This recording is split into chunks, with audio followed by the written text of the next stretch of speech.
அனைவருக்கும் வணக்கம்ங்க. நான் ரேணுகா தேவி. நான் எழுதிய கிராமத்து கவிதை ஒன்று இது உங்களுக்காக.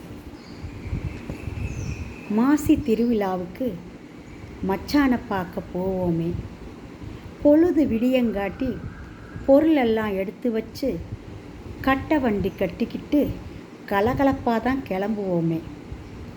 பளபளக்கிற செவப்பு பட்டுப்பாவாடை கட்டி கனகாம்பர பூவச்சூடி கலையாத்தான் போவோமே.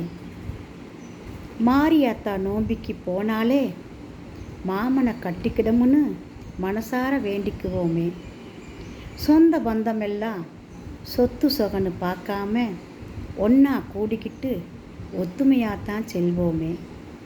உறவுக்காரங்க தர 1.5 அணாவுக்கு திருவிழா கூட்டத்தில் தின்பண்டங்க வாங்கி பங்கு போட்டுத்தான் திம்போமே.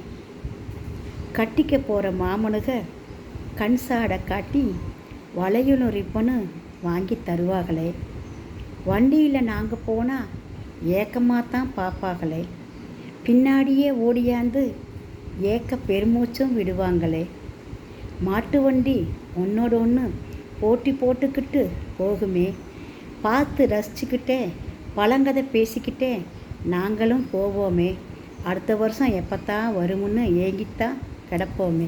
நன்றிங்க.